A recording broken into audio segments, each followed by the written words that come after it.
Hello everyone, welcome to my YouTube channel. हम लोगों ने देशांतर रेखा के बारे में पढ़ना स्टार्ट किया था। देशांतर रेखा जो होता है लॉन्गिट्यूड, इसके बारे में हम डिस्कस कर चुके हैं एक पार्ट में। ये पार्ट नंबर 2 होगा। हमने बताया कि देशांतर रेखा किसे कहते हैं। मैंने बताया कि एक ध्रुव से स्टार्ट होकर दूसरे ध्रुव तक समाप्त हो जाती हैं। और मैंने ये भी बताया कि 0 डिग्री जो देशांतर रेखा है उसे हम प्रधान यामोत्तर और क्या ग्रीनविच के नाम से जानते हैं। अब हम बात करते हैं कि कोई भी अगर चूँकि पृथ्वी जो है कोई भी गोलाकार, मान लीजिए ये वृत्त है तो ये 360 डिग्री का होता है। ऐसे ही पृथ्वी में 2 गति पाई जाती है, घूर्णन गति और परिक्रमण गति। घूर्णन गति जो होता है वो मतलब ऐसे अपने धुरी पर एक बार जब घूम लेती है पृथ्वी, तो इसका मतलब क्या हुआ कि ये 360 डिग्री का कोण बना ली। मतलब पृथ्वी जो है वो 360 डिग्री घूम ली। तो 360 डिग्री जब घूम ली यानी कि 300, और ये भी बताया था मैंने कि 360 डिग्री घूमती है। मतलब पृथ्वी में 2 प्रकार की गतियाँ होती हैं। एक होती है दैनिक गति। दैनिक गति जो होती है वो अपने घूर्णन अक्ष पर एक चक्कर लगाती है कितने घंटे में? 24 घंटे में। और परिक्रमण गति मैंने बताया था कि 1 वर्ष में। तो पृथ्वी एक घूर्णन अक्ष का एक चक्कर लगाने में कितना समय लेती है? मतलब 24 घंटे का समय लेती है। 360 डिग्री कोई भी वृत्ताकार जो होता है, वृत्त होता है, इसका मान जो होता है वो कितनी डिग्री का होता है? 360। अगर बात करें, ये मान लीजिए कोई लाइन है, तो अगर ये कितने का होता है? ये 180 का होता है। और अगर इधर से घुमा दे तो ये कितने का हो जाएगा? 360 का हो जाएगा। 180 360 डिग्री का कोण हो जाएगा यहाँ पूरा। तो ऐसे ही पृथ्वी जब एक घूर्णन अक्ष कंप्लीट करती है, कितने 360 डिग्री का कोण बनाती है। तो 360 डिग्री जब एक चक्कर घूम लेती है तो वो 24 घंटे में, कितने? 24 घंटे में। अब हम 1 डिग्री का निकालेंगे। अगर मान लीजिए 24 घंटा है और जो 24 घंटे को हम लोग मिनट में चेंज करेंगे, तब इसको 60 से मल्टीप्लाई करा देंगे। और जब 60 से मल्टीप्लाई कराएंगे तभी आ जाएगा 1440। तो जब हमने 1 डिग्री निकाला, 1 डिग्री निकालेंगे, जब 24 घंटे को हम लोग जब मिनट में चेंज करेंगे तो 60 से मल्टीप्लाई करा देंगे। और जब 60 से मल्टीप्लाई करा देंगे और जब 1 डिग्री से निकालेंगे तो ये 360 नीचे आ जाएगा। और जब इसको हम 24 को 60 से जब मल्टीप्लाई कराएंगे तो आ जाएगा 1440 बटे 360। और जब इसको काट देंगे 0 से 0, 36 चौका 144, तो ये हो जाएगा 4 मिनट। यानी कि जो देशांतर रेखाओं, 2 देशांतर रेखाओं के बीच में जो अंतर होता है, गैप होता है, वो 4 मिनट का होता है। कितने? 4 मिनट का गैप पाया जाता है। तो चूँकि कोई भी देश है, मान लीजिए, उससे कई देशांतर रेखाएं जो होती हैं वो गुजरती होंगी।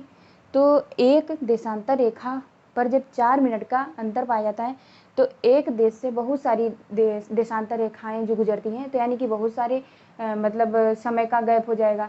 तो इसलिए हम लोग मतलब बीच का समय मान लेते हैं कि जिससे पूरे देश का समय एक हो।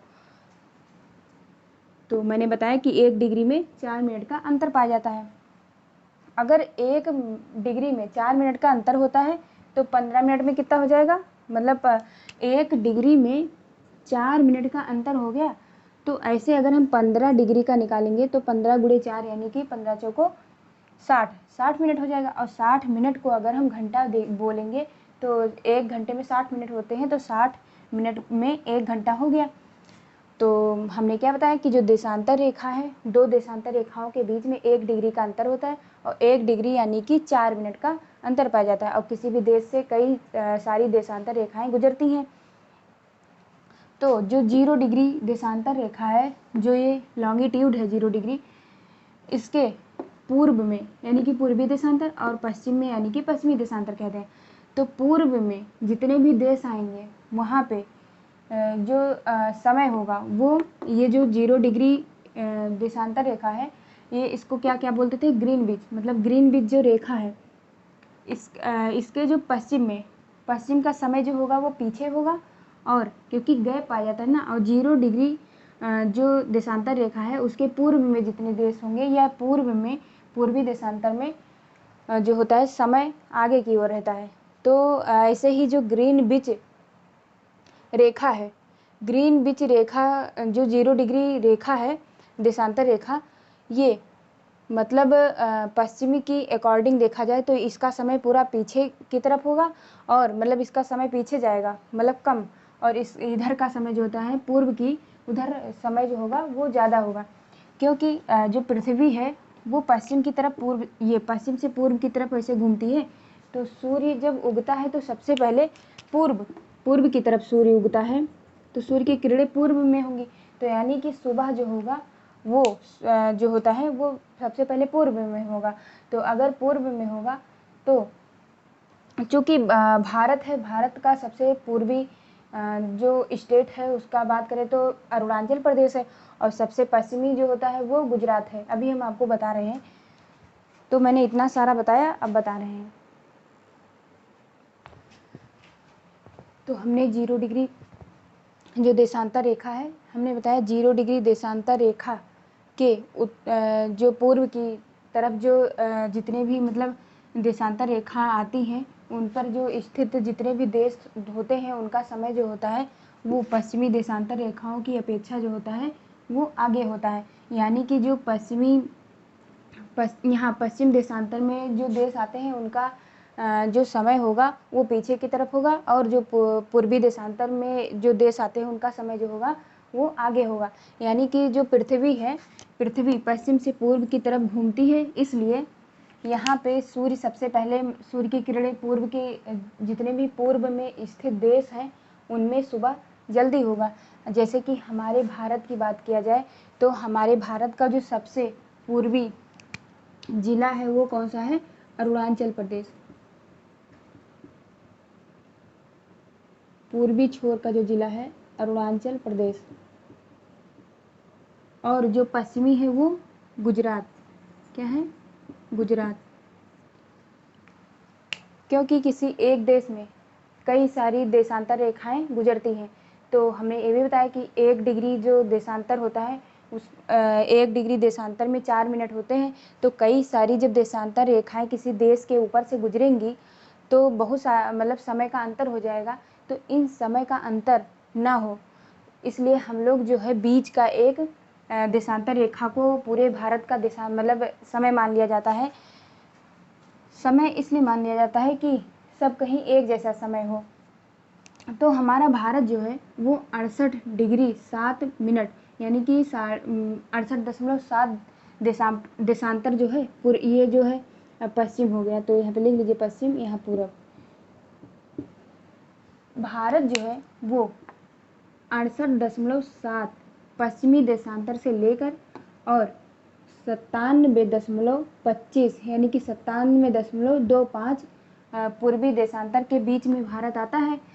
क्या कहेंगे कि जो पूर्वी देशांतर जो सबसे पूर्वी छोर का जो स्टेट है वो है अरुणाचल प्रदेश, और जो सबसे पश्चिमी जो स्टेट है वो क्या है? गुजरात। तो हमारे जो हमारा भारत है उससे कई ऐसे लिख लीजिए, कई देशांतर रेखाएं गुजरने के कारण लगभग जो इसमें मतलब इसमें गैप आता है वो 29 डिग्री का गैप आता है। कितने? मतलब 1 डिग्री में 4 मिनट होते हैं। तो देख लीजिए यहाँ पे भारत से मतलब भारत से 68.7 से लेकर 97.25 के बीच में टोटल जो होता है वो 29 डिग्री का गैप आता है। तो चूँकि 1 डिग्री देशांतर में 4 मिनट का समय होता है, तो ऐसे अगर हम 29 डिग्री देशांतर का निकालेंगे तो 29 गुणे 4 हो जाएगा, यानी कि आ जाएगा 116 मिनट। और जब 116 को हम लोग तोड़ लेंगे, ये देखिए 60 और 56 में 6 और 6 5 11 ये आ गया।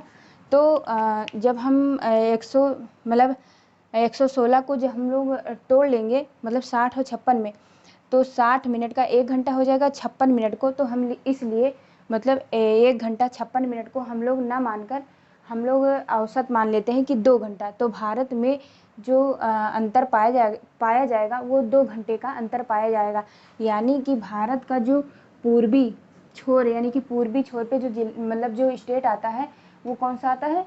अरुणाचल प्रदेश। अरुणाचल प्रदेश में मान लीजिए सुबह जो है अरुणाचल प्रदेश और गुजरात के बीच में 2 घंटे का समय मतलब 2 घंटे का जो अंतर पाया जाएगा।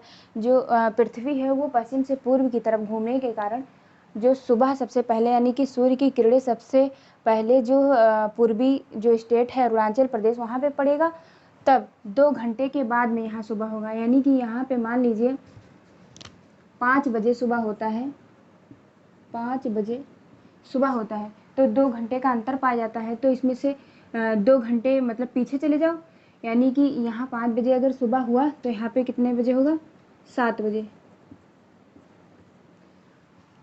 अगर अरुणाचल प्रदेश में 5 बजे सुबह होती है तो गुजरात में यानी कि जो पश्चिमी स्टेट है वहाँ पे जो है 7 बजे सुबह होगा। हमने फिर से जो बताया है वो फिर से हम एक बार बता देते हैं कि जो 0 डिग्री देशांतर रेखा है उसके पूर्व में, पूर्वी देशांतर में जो समय है वो पश्चिमी देशांतर में जो समय है उसकी अपेक्षा ये जो ज़्यादा होगा। और ये जो 0 डिग्री देशांतर के जो मतलब पश्चिमी देशांतर में जो जितने भी देश आते हैं उनका समय जो होता है वो पूर्वी देशांतर की अपेक्षा जो होता है वो कम होता है। इसीलिए जो ये ग्रीन विच रेखा है, ग्रीन विच रेखा का जो समय है मतलब भारत का समय अगर देखा जाए तो 0 डिग्री देशांतर रेखा के समय से भारत का जो देशांतर रेखा मतलब भारत का जो समय है उसमें 5.5 घंटे जो है वो ग्रीन विच से मतलब पश्चिमी देशांतर के मतलब पश्चिमी देशांतर से स्थित जितने भी देश हैं उनके समय से जो भारत का समय है वो 5.5 घंटा आगे होगा। और इधर के जितने देश हैं मतलब पश्चिमी देशांतर की तरफ जितने देश हैं उनमें जो समय है उनका जो है 5.5 घंटा पीछे होगा। तो अगर मान लीजिए कि अभी हम बता रहे हैं अच्छे से फिगर बना के, तो मतलब जैसे कि किसी एक देश के मतलब देश में कई देशांतर रेखाओं का गैप पाया जाता है, कई देशांतर रेखाएं मतलब गुजरती हैं। तो 1 डिग्री में 4 मिनट होने के कारण ऐसे ही भारत का अगर निकालेंगे तो 2 घंटे लगभग 2 घंटे का समय आ जाता है। तो इसलिए 2 घंटे का गैप मतलब समय अलग अलग ना होने के कारण हम लोग बीच का मान लेते हैं कि बीच का कोई देशांतर रेखा मान लीजिए कि ये भारत का जो ये वाला है इसको मान लीजिए 82.5 डिग्री देशांतर रेखा। तो भारत का समय एक जैसा हो ऐसा निर्धारण करने के लिए हम लोग भारत का जो 82.5 डिग्री देशांतर रेखा है उसको हम लोग 82.5 डिग्री देशांतर रेखा को हम लोग पूरे भारत का समय मानक समय रेखा मान लेते हैं। जो ये 82.5 डिग्री मानक समय रेखा है ये 0 डिग्री मतलब जो 82.5 डिग्री देशांतर रेखा है ये उत्तर प्रदेश के इलाहाबाद में, ये उत्तर प्रदेश मान लो हो गया, उत्तर प्रदेश में एक प्रयागराज जो मतलब है वहाँ नैनी है, क्या है एक स्थान पड़ता है नैनी, तो नैनी से होकर ये मानक समय रेखा गुजरती है। और ये क्वेश्चन आ जाता है, ये क्वेश्चन पूछता है पेपर में कि जो मानक समय रेखा है वो भारत के कितने राज्यों से होकर गुजरती है, तो वो 5 कौन कौन से लिख लीजिए यहाँ पे, 5 राज्यों से होकर गुजरती है। पहला ये मान लीजिए, पहला है उत्तर प्रदेश, दूसरा मान लीजिए एमपी मतलब मध्य प्रदेश, और तीसरा यहाँ पे छत्तीसगढ़, और चौथा मान लीजिए उड़ीसा, और 5वां एपी मतलब आंध्र प्रदेश। तो भारत का जो मानक समय रेखा है 82.5 डिग्री, और 82.5 डिग्री ये पूछ लेता है कि 82.5 डिग्री जो मतलब देशांतर रेखा है वो भारत के किन राज्यों से होकर गुजरती है, तो वो भारत के 5 राज्यों से होकर गुजरती है। पहला है उत्तर प्रदेश, दूसरा मध्य प्रदेश, तीसरा है छत्तीसगढ़, और चौथा राज्य जो है वो है उड़ीसा, और 5वां आंध्र प्रदेश। तो ये सारे क्वेश्चन हो गए। अब हम लोग देखते हैं पूरे